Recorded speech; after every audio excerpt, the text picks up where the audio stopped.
A little better. Hi. Are you looking for somebody or? Yes. David? Yeah. Yes.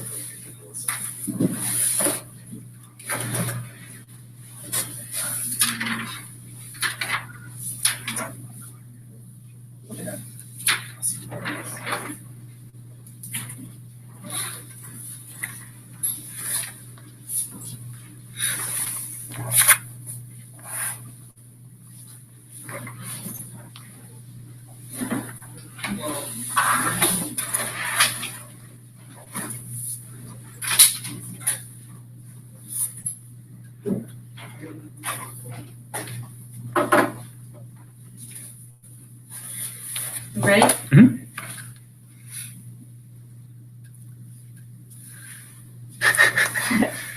This is so meta. It's so meta. All right. So this is the rhetorical reading notes workshop. There we go. And it is part of the rhetorical reading module. So this particular workshop will tell you what rhetorical reading is, and then talk about, in particular, the rhetorical reading notes that we are doing as part of 1101 and 1143.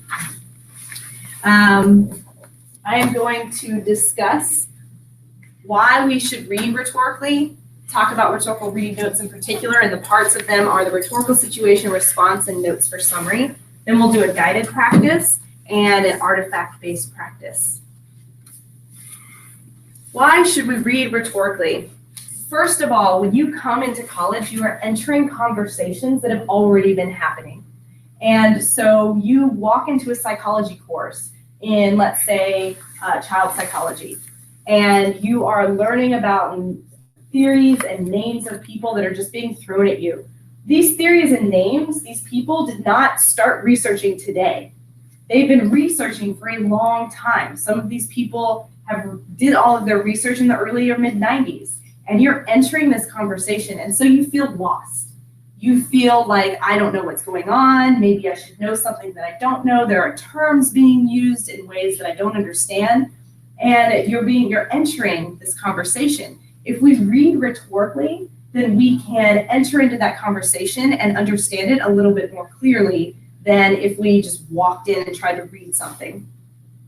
And then we do it because we want to understand the author's lens or worldview. Again, let's take psychology as an example. I use psychology a lot. It was one of my majors as an undergrad.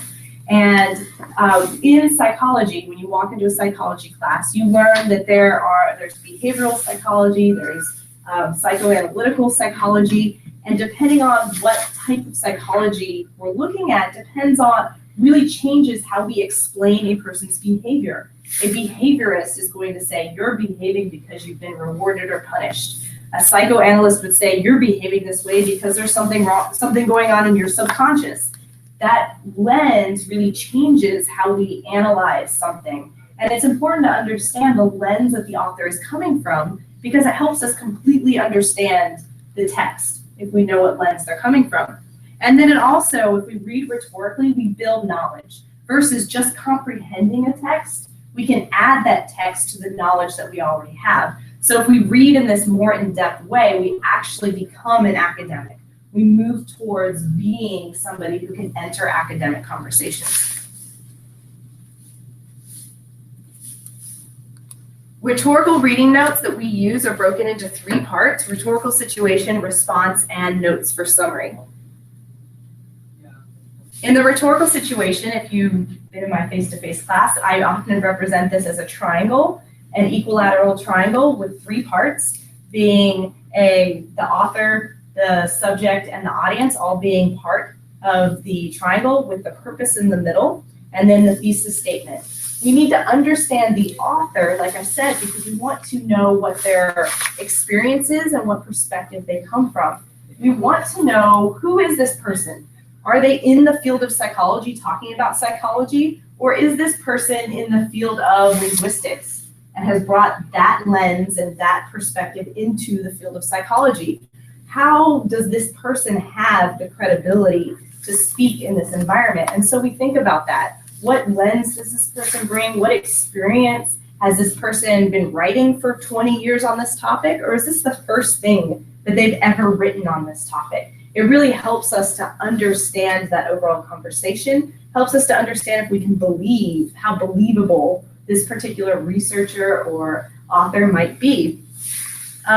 When we think about audience, oftentimes we say as students, and even now as a doctoral student, sometimes I feel this, I'm not part of the intended audience. We can have an intended audience, an actual audience, an unintended audience. When somebody writes, they write for a particular audience.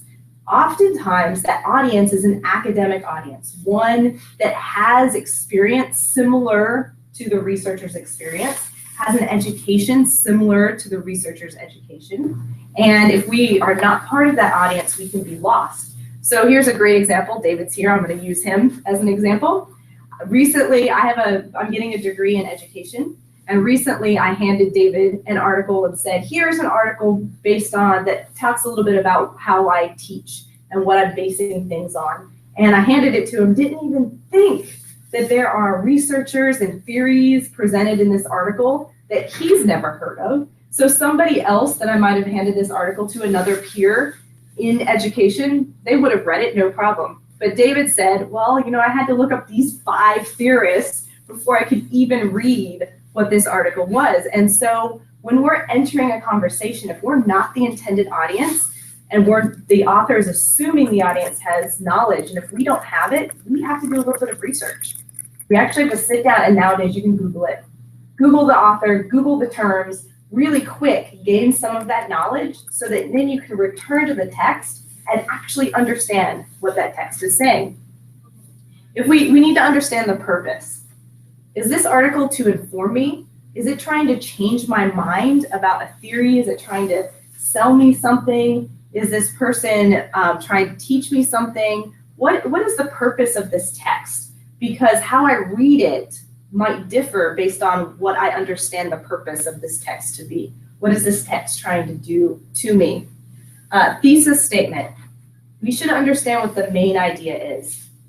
Once we understand what the main idea of the text is, we can then put all of the other information in the text within that context, situate it within that main idea. And then if we also look at the overall structure of the text, how is this person structured? Once we know what the thesis is, how does everything else fit into that thesis? What are the main ideas and what are the ideas that are not so important? And we'll talk about those a little bit more in a minute. We also want to think about a response. Where are we coming from? What perspective might we have? What classes have we taken before that will influence how we read a text? Because believe it or not, they do. If you have taken sociology classes before and now walk into your first psychology class, what you know about how people interact is different than a psychologist. And so you bring that in and now you're changing your perspective slightly. And how does that prior experience change how you view that class?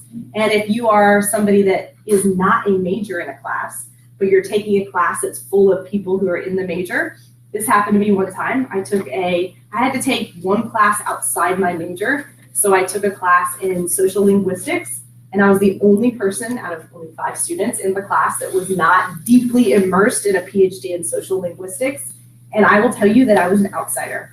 There were perspectives that I had that my instructor and my peers fought me on constantly because I was language education, language theory, and they weren't. And so we would analyze things in different ways. And I needed to know that. And I needed to think about that in order to understand where they were coming from. So once we know what lenses, what we have as our own lenses coming to a text, it helps us read it. We want to make connections to other texts. This helps us build knowledge. Once we can say, this text is not isolated, it's connected to these other things, then our brain makes those connections and we learn the material. Identify areas of confusion. This is important. If a text confuses you in a class, there's nothing wrong with you. I'm going to say that again. If a text confuses you in class, there's nothing wrong with you. You are not a bad reader. I always thought this as an undergrad. I'm a really bad reader. I don't understand anything I'm reading. I'm really bad. I'm not a good student. It has nothing to do with that. It could have to do with the fact that you are entering a conversation that you don't have the background for. So if you can go and quickly gain some of that background, you can be more successful and understand that reading a lot better. And then again, we're making new knowledge. So when we're responding to a text, how can we use this information to make new knowledge? You don't want to come and sit 4 years in a classroom and sit in a chair and learn a whole bunch of stuff, comprehend a whole bunch of stuff, gain a whole bunch of facts, leave school knowing facts. No, you want to leave school ready to make new knowledge, to make a difference, to use that knowledge in a meaningful way. So when we respond, we are forcing ourselves to use the knowledge versus just to learn it. Finally, in our rhetorical reading notes, we summarize. Summary is a very important skill because when we can summarize, we can say that we understand the ideas. Yes, we want to make new knowledge, but we also need to really understand the ideas that we're learning. And when we summarize, we have to put what we've learned into our own words. When we put it into our own words, normally that means we've learned it. If we can sit down and tell somebody what we've read using our own words, not quoting it, not rewriting it with different words, but really using new words to describe what that person has said, then we are demonstrating that we understand those words, those ideas. Also, so when we're summarizing, we want to locate the main idea. We want to locate the supporting ideas. Here's the difference between main and supporting. A main idea is important to understand the thesis, to support the thesis. If you take away one of the main ideas, the whole thesis falls apart. So if you look at ideas and you say, if this idea was not there, I could not understand the thesis, or I would not accept the thesis, then it's a main idea. If it's a supporting idea, if you took that away, you might not fully understand, but you'll understand still. The supporting ideas expand upon, give example for a main idea. So that's the big difference between a main idea and a supporting idea. And then you can identify key examples. When we're summarizing, we want to say, give an example to help put that summary together, to say this is an important example to this individual.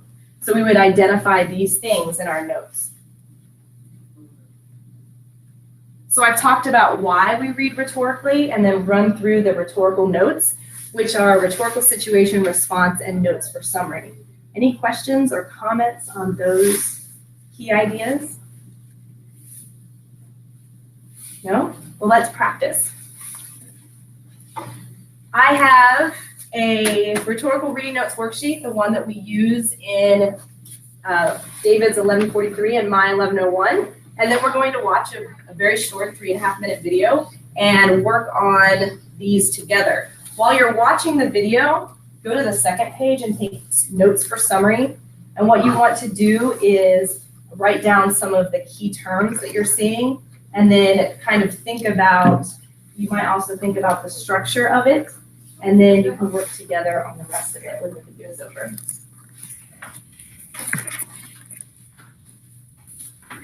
Yeah. You've done this one, so.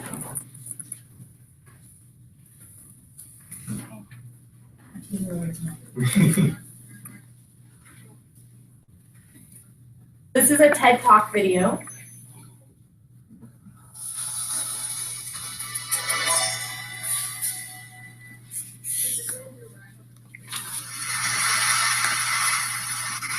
Photography has been my passion ever since I was old enough to pick up a camera.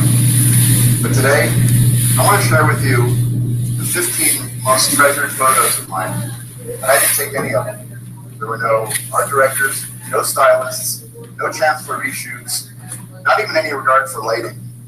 In fact, most of them were taken by random tourists. My story begins when I was in New York City for a speaking engagement, and my wife took this picture of me holding my daughter on her first birthday. We're on the corner of 57th and 5th. We happened to be back in New York exactly a year later, so we decided to take the same picture. Well, you can see where this is going. Approaching my daughter's 3rd birthday, my wife said, hey, why don't you take Sabina back to New York and make it a father-daughter trip and continue the ritual?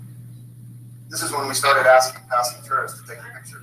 You know, it's remarkable how universal the gesture is of handing your camera to a total stranger. No one's ever refused, and luckily no one's ever run off with our camera. Back then, we had no idea how much this trip would change our lives. It's really become sacred to us. This one was taken just weeks after 9/11, and I found myself trying to explain what had happened that day in ways a 5-year-old could understand. So these photos are far more than proxies for a single moment or even a specific trip. They're also ways for us to freeze time for 1 week in October and reflect on our times and how we change from year to year, and not just physically, but in every way. Because while we take the same photo, our perspectives change, and she reaches new milestones. And I get to see life through her eyes, and how she interacts with and sees everything. This very focused time we get to spend together is something we cherish and anticipate the entire year. Recently, on one trip, we were walking, and she stops dead in her tracks, and she points to a red awning of the doll store that she loved when she was little on our earlier trips. And she describes to me the feeling she felt as a 5-year-old standing in that exact spot. She said she remembers her heart bursting out of her chest when she saw that place for the very first time, 9 years earlier. And now what she's looking at in New York are colleges, because she's determined to go to school in New York. And it hit me. One of the most important things we all make are memories. So I want to share the idea of taking an active role in consciously creating memories. I don't know about you, but aside from these 15 shots, I'm not in many of the family photos. I'm always the one taking the picture. So I want to encourage everyone today to get in the shot. And don't hesitate to go up to someone and ask, will you take our picture? Thank you.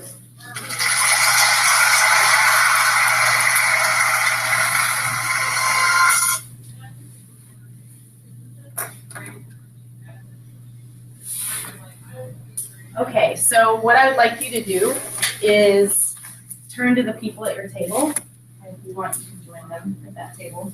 Turn to the people at your table and look at context and purpose and main idea. So look at number 1, number 3, and number 4 for the workshop today. And for the context, I will pull back the TED Talk page.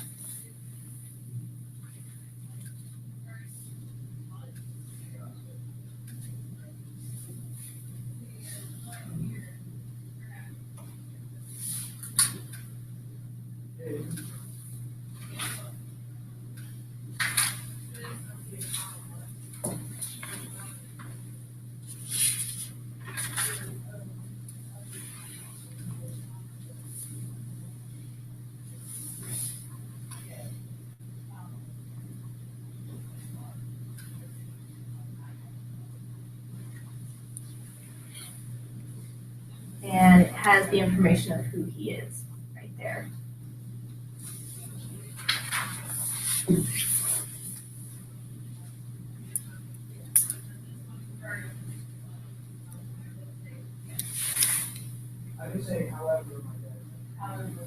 His job title is brand analyst for his own company.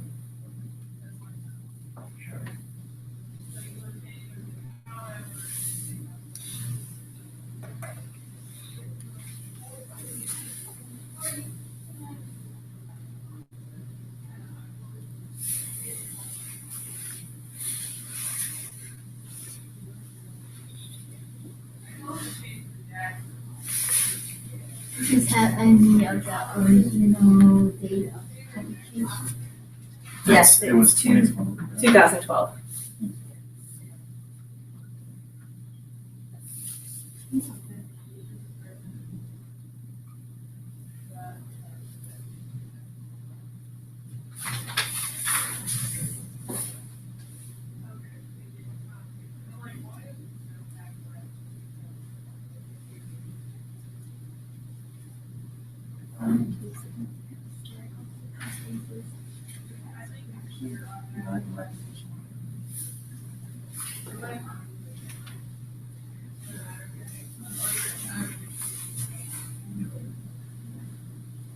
And what you talked about was the idea of handing the camera off to a stranger.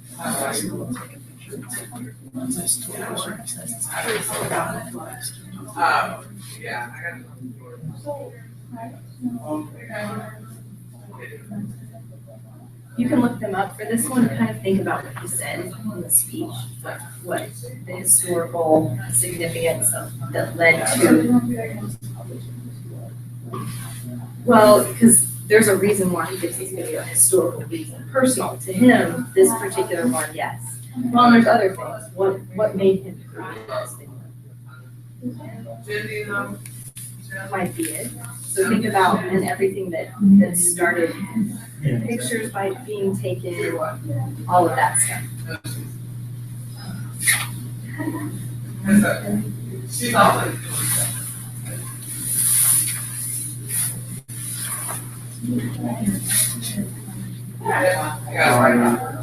The purpose of it, I would honestly say it's like persuasive.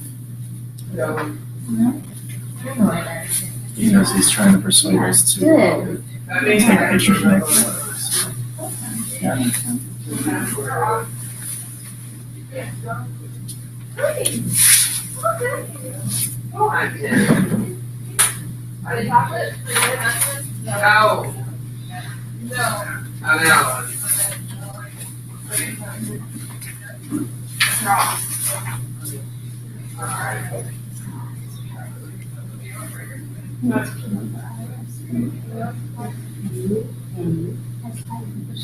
Under both purpose and main idea, if you just do A. So purpose, do A, and under main idea, just do A. Okay.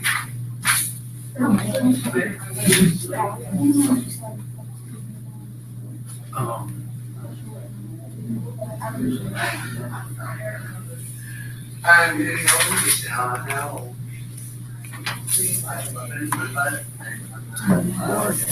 How are you?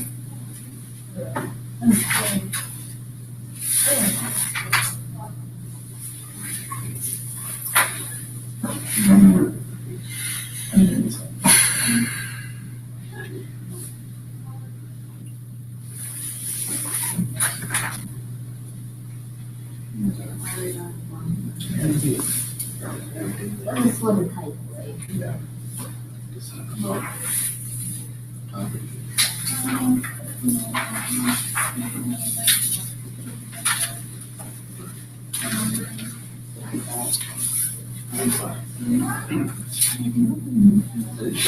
Yeah, it's gonna be hard to type too. Like, I'm just gonna Let's start by looking at the main idea. What's the topic of this particular video?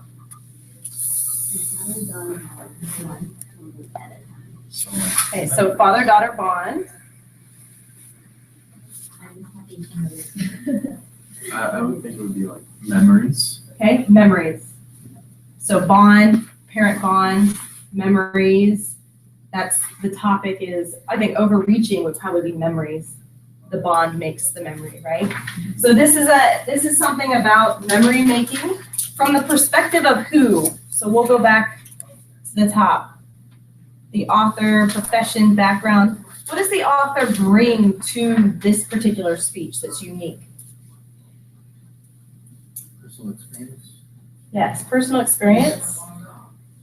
I would say as like an ad strategist, he would be he would know how to project and persuade people to what he believes. Right, so he's talking about memory making through the perspective of somebody who creates ads, so there's this idea that this memory could be kind of advertising for your bond, right? You are making it forever when you take a picture. And then so picture though, what is he? Besides an ad strategist, what is he? He's a photographer. So he comes from the perspective of what is photography? Why are photographs important? So he's coming from this perspective that as somebody who takes pictures, he knows why photographs are important even if he doesn't take them. And all of that is coming into this speech. It was 2012, so it's fairly recent. And D, under context, this is really important. This is that whole idea that we're entering a conversation. So understanding the background of that conversation, the history of that conversation helps us enter it. What history comes into his conversation? 9/11. Other things though too. Think about personal history. His daughter's birthday. So this idea that she has birthdays all the time. And the history, it starts with this first trip. That's really important. He was a photographer, he had a child, first birthday this happened. Second birthday this happened, all by accident. It wasn't until the third birthday was approaching that he consciously made, through his wife, made a decision that this would become an annual thing. That's all part of this history. He didn't mean for this to start, it just did, and then he continued it. So this idea that this history draws somebody into constantly producing something, and eventually, throughout those 15 years, he built this empire, this business. It might not have existed, we're not sure, but probably didn't exist when his daughter was 1. During this whole time, he grew as a person, and he brings all of that history to this video, right? And so understanding that all of this is situated in what has happened to him throughout his life. How about the purpose? What is the purpose? Emphasize the importance of making memories. Yes, emphasize the importance of making memories, and then I heard persuade, somebody said. Persuade you to go out and take pictures and to make those memories. All of this helps us understand the message. The message is not just, oh, isn't it sweet he's sharing pictures of he and his daughter. That's not at all what it's about, right? When we look deeply into who he is and what he's trying to do and really listen for the purpose, we understand this a lot more deeply, and we can start to analyze it. We can start to analyze, how does he break his speech up? Which pictures did he choose? Do you think those were the only ones taken? Or do you think that he could have handed his camera off to multiple tourists to get these shots? How did if you notice, if you really looked at them, you could say, wow, they're all at the same angle except one I noticed was down the street a little. What caused him to be down the street a little? Why do these all look so similar? Those are things that we could then analyze and think about deeply and come up with a deeper meaning of the entire thing.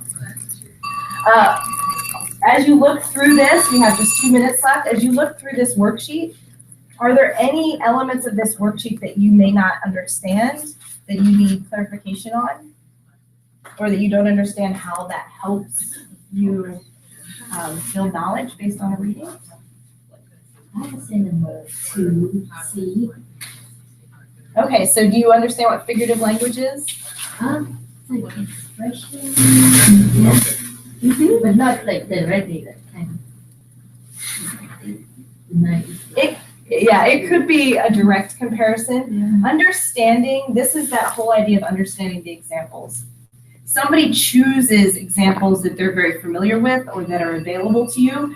Earlier, I chose David as an example, and really because of his availability. He's here, I can point to somebody, and I used his example also because it was recent to me. I could have chosen other examples to state why it's important or how somebody might have used and looked at historical background. So looking at, well, why is this example used? Why is this comparison used? Both literally and figuratively helps us to understand the text more deeply. This particular one helps especially for the 1143 students who are in rhetoric and narrative. You might sometimes say none. This person was very literal. I don't see any figurative language. But if there is figurative language is being used, it helps us to dig a little bit deeper into the overall message. What about finding 2A when you're reading?